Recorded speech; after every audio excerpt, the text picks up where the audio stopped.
His references to the doctor were usually acid these days.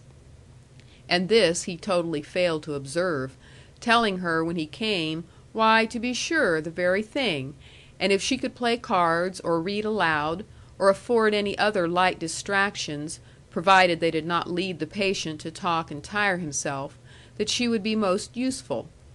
Accordingly she took over the cribbage board, and came with unexpected hesitation face to face again with the swarthy man she had saved and tended. He was not so swarthy now, but neat, with chin clean, and hair and mustache trimmed and smooth, and he sat propped among pillows, watching for her. "You are better," she said, speaking first, and with uncertain voice. "Yes, they have given me awdehs not to talk," said the Southerner, smiling. "Oh yes, please, do not talk, not to day." "No, only this." He looked at her and saw her seem to shrink. "Thank you for what you have done," he said simply. She took tenderly the hand he stretched to her, and upon these terms they set to work at cribbage. She won, and won again, and the third time laid down her cards and reproached him with playing in order to lose. "No," he said, and his eye wandered to the boxes. "But my thoughts get away from me. I'll be strong enough to hold 'em on the cyards next time, I reckon." Many tones in his voice she had heard, but never the tone of sadness until to day. Then they played a little more, and she put away the board for this first time. "You are going now?" he asked. "When I have made this room look a little less forlorn. They haven't wanted to meddle with my things, I suppose." And Molly stooped once again among the chattels destined for Vermont. Out they came. Again the bearskin was spread on the floor, various possessions and ornaments went back into their ancient niches, the shelves grew comfortable with books, and last some flowers were stood on the table. "More like old times," said the Virginian, but sadly. "It's too bad," said Molly, "you had to be brought into such a looking place."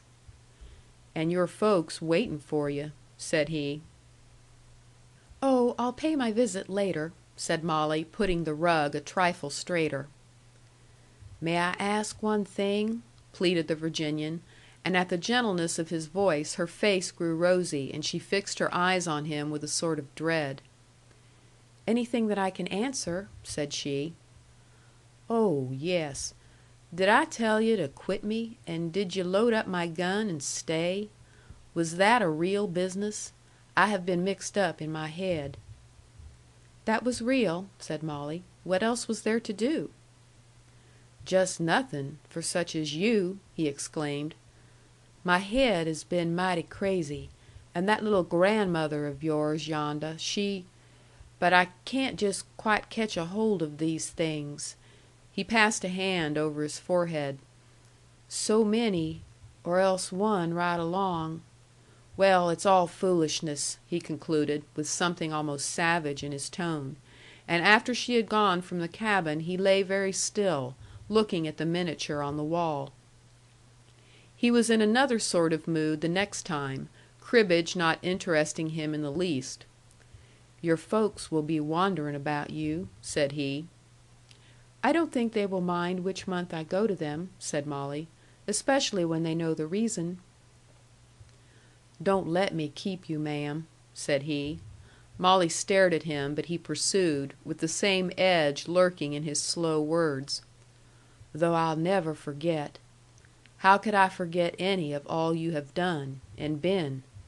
If there had been none of this, why, I had enough to remember. But please don't stay, ma'am. We'll say I had a claim when you found me pretty well dead, but I'm getting well, you see, right smart too." "I can't understand, indeed I can't," said Molly, "why you're talking so." He seemed to have certain moods when he would address her as "ma'am," and this she did not like, but could not prevent. "Oh, a sick man is funny. And you know I'm grateful to you." "Please say no more about that, or I shall go this afternoon. I don't want to go. I am not ready. I think I had better read something now." "Why, yes, that's certainly a good notion. Why, this is the best show you'll ever get to give me education. Won't you please try that Emma book now, ma'am? Listening to you will be different." This was said with softness and humility. Uncertain, as his gravity often left her, precisely what he meant by what he said, Molly proceeded with Emma, slackly at first, but soon with the enthusiasm that Miss Austen invariably gave her. She held the volume and read away at it, commenting briefly, and then, finishing a chapter of the sprightly classic, found her pupil slumbering peacefully.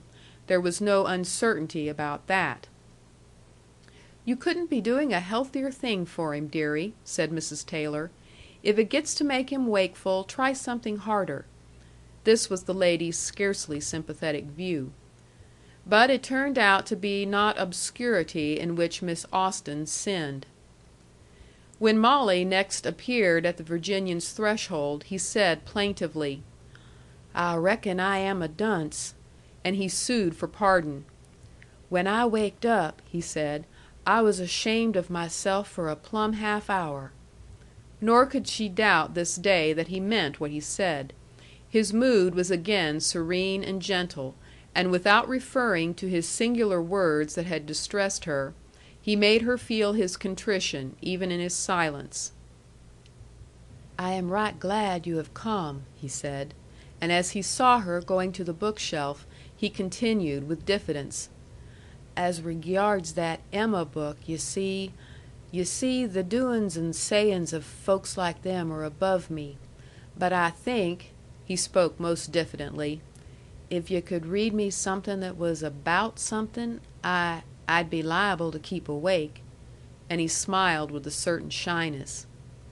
"Something about something?" queried Molly, at a loss. "Why, yes. Shakespeare. Henry the Fourth.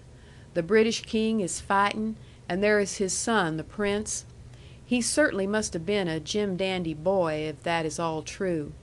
Only he would go around town with a mighty trifling gang. They sported and they held up citizens, and his father hated his traveling with trash like them. It was right natural, the boy and the old man. But the boy showed himself a man too. He killed a big fighter on the other side who was another jim dandy, and he was sorry for having it to do." The Virginian warmed to his recital. "I understand most all of that. There was a fat man kept everybody laughing. He was awful natural too, except you don't commonly meet 'em so fat. But the prince, that play is bedrock, ma'am. Have you got something like that?"